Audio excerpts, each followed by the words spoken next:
안녕하세요, 얼바인데드입니다. 네, 오늘 제가 이렇게 화면으로 다시 인사를 드리게 된 이유는요. 오늘 이야기 나누고 싶은 것이 생겼어요.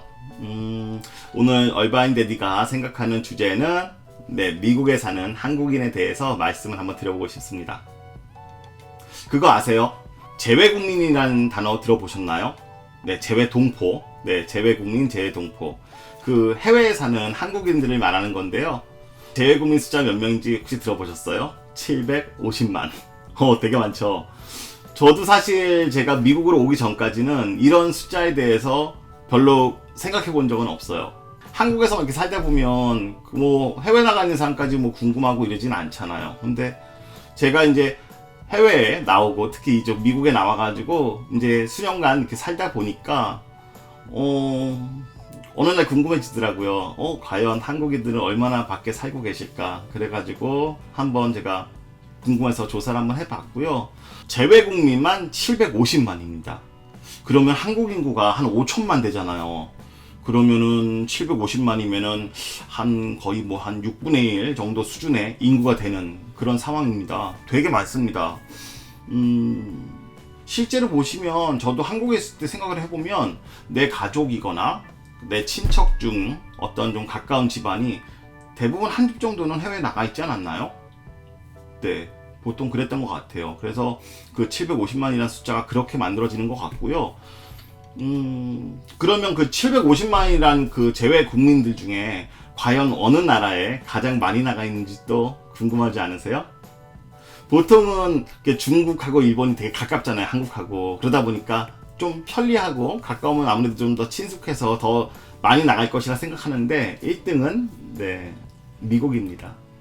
미국에 250만이 있고요. 그 다음에 중국에 한 200만이 넘는 숫자가 있고, 그 다음에 일본에는 200만이 좀 안 되는 것 같아요. 그래서 1등은 미국, 2등은 중국, 3등은 일본의 숫자로 구성돼서 750만이라는 숫자가 구성되더라고요.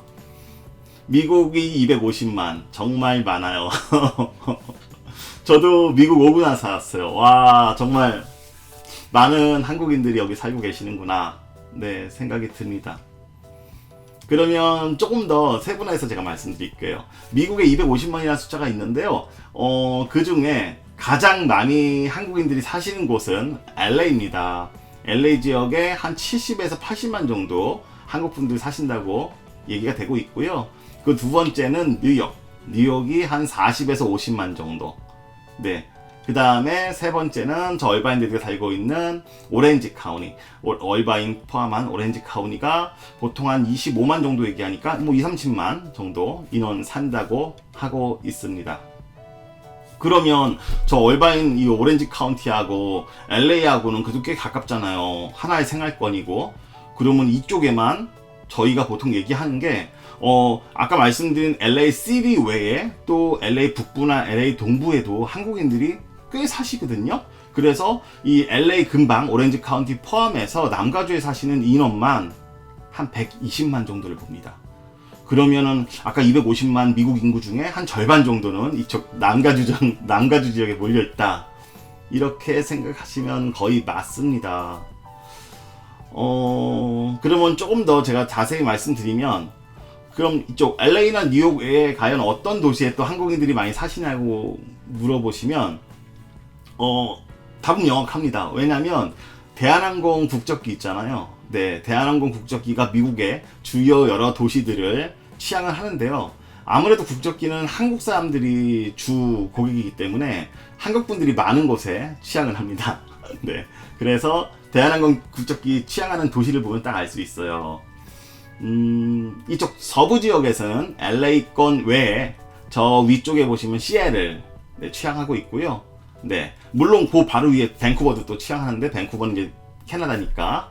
그 다음에 동부 지역에서는 그 뉴욕 외에 워싱턴 DC가 아무래도 미국 수도고, 또 그쪽에도 여러 가지 이유로 한국 뭐 특편이나 뭐 한국 분들 많이 계시거든요. 그래서 워싱턴 DC에도 국적기가 취항을 합니다.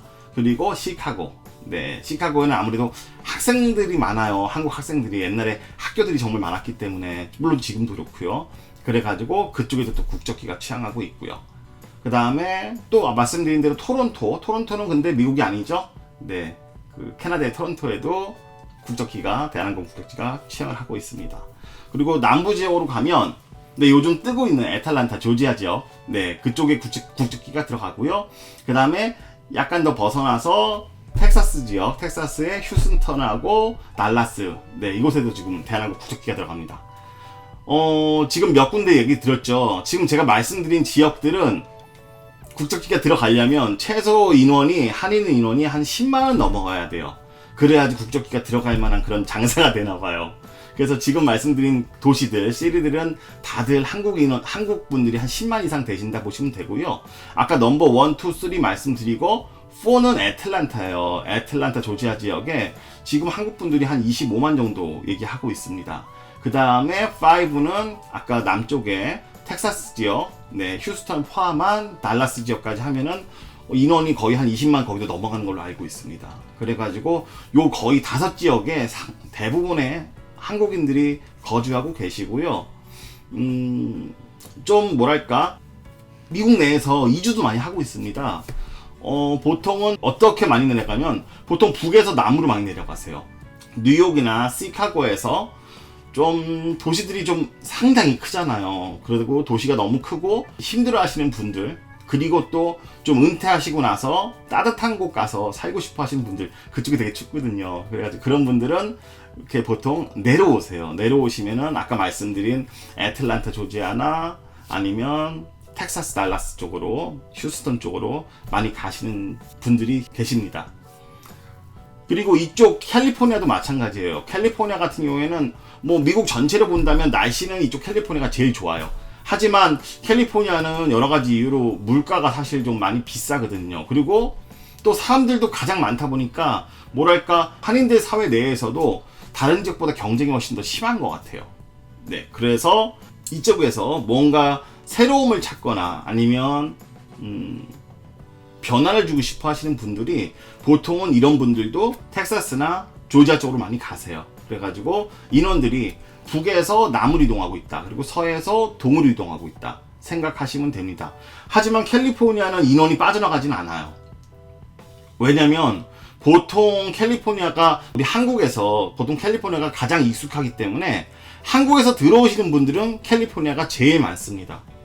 보통은 미국에 처음 오실 때 뉴욕이나 남부로 가시기보다는 캘리포니아 쪽으로 많이 오세요. 그래가지고 캘리포니아는 빠져나가는 인구도 있지만 들어오는 인구가 훨씬 더 많기 때문에 한인 인구는 계속 증가하고 있는 그런 추세입니다. 이것은 제가 말씀드린 것은 한인 인구뿐만 아니라 미국 내에서의 주류 인구들도 비슷한 스타일로 지금 움직이고 있는 그런 상황입니다.